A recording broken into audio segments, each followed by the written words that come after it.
James Harrington here. Out on a nice, beautiful day. Got a flannel on my leather vest. I'm trying to find more shirts to go with it. I just reading every excuse to wear this thing. So, you all have seen this by now, by yesterday. It's very nice, rosewood handle, spring steel blade, fuller, drop point.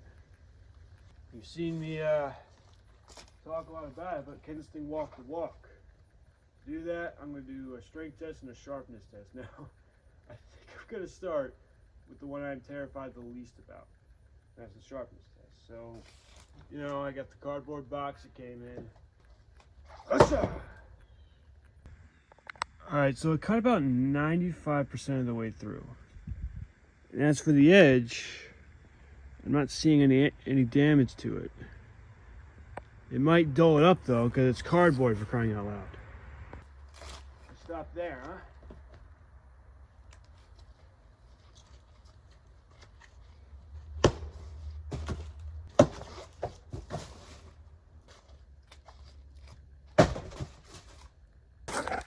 So I appear to have hit it in the same spot.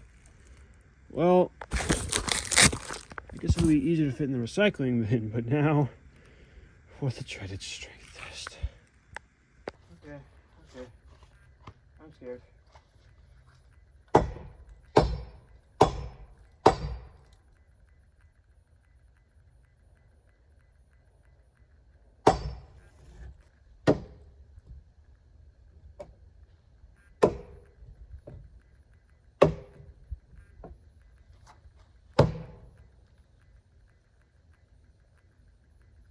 And a stab.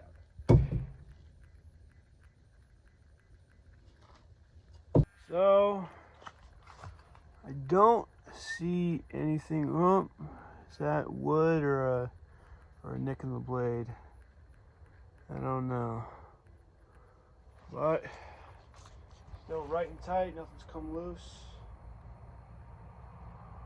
Alright, phone's next. Despite how crazy this is, I thought, why not?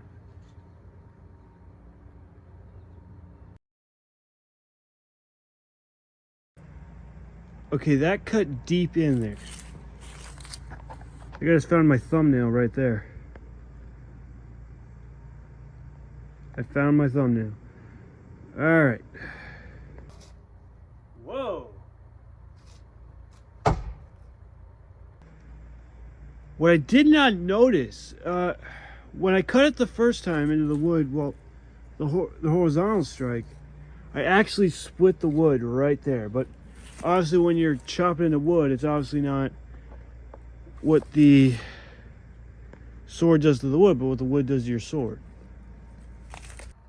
So overall, this 31-inch blade appears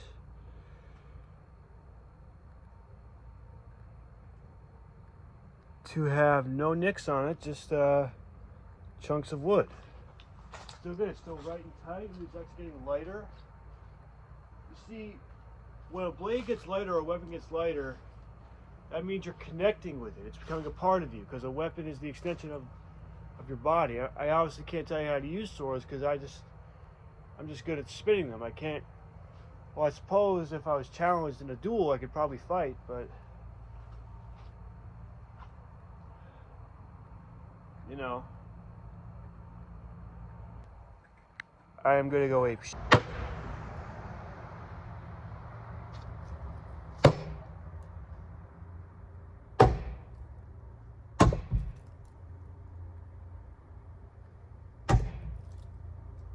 Here I am, just slaying invisible opponents. You know, ooh, that was very bad. Spinning hook kick. But, you know, I really don't do spinning hook kicks with weapons, or at all. But, you know, I'm just having fun. Doing a reverse grip, the handle, or the guard, tends to stick into my hand, but, you know, I'm just here to have fun. Just flowing, getting the angles of movement with the weapon. I think that's enough sword torture for one day. I can't endorse that enough. So, I'm not seeing any damage. Still right and tight in there.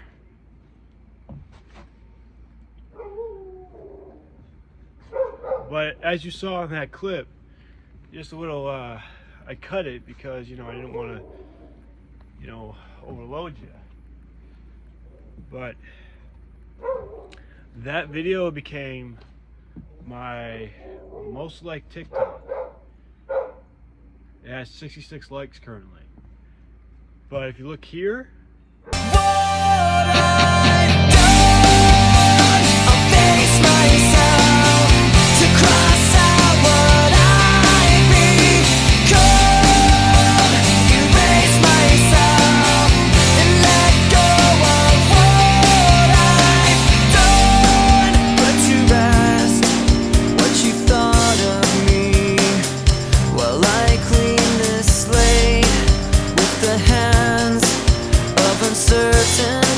pretty cool, huh? So what else did we talk about? Oh yes, what type of steel is your blade? Because if it's that stainless steel, it'll be good. It's good for the fact that it's corrosion resistant, but not much else. Like its edge retention is absolutely terrible. So maybe for a sword 1045, but it could dull or get nicked on the edge, and it's if I'm not mistaken, hard to sharpen. So maybe 1060. But also hard to keep an edge.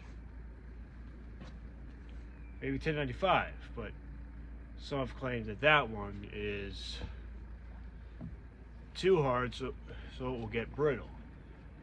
Maybe T10. Honestly, it may shock you that T10 is not actually that much different from 1095. Damascus steel, in my opinion, are just really wall hangers. Like, just show off your friends, like, ooh, look at my beautiful blade. But if they're well made, they have a good edge on them. Spring steel, however, is made for when it strikes something to wobble and just come back to true. Like, I could bend this guy and it would still come back to true, if I'm not mistaken. For the price I paid for it, it seems to hold up pretty well. It's got a nice weight, a little heavy, but you know, a blade becomes lighter when you know, swing it a lot.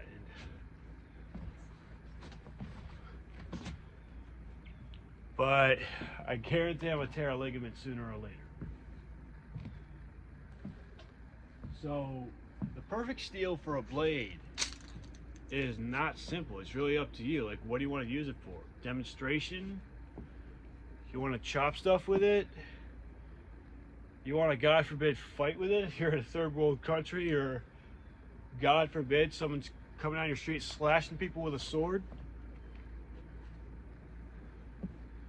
Or do you want to torture the hell out of it like I did today?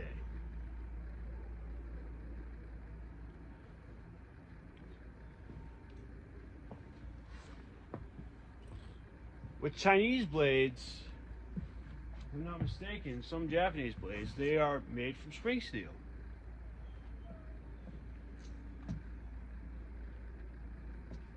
And they're great for their strength and integrity. But then there's also, I'm not sure what type of steel they used for katana back in the day. I'll have to do some research. But yeah.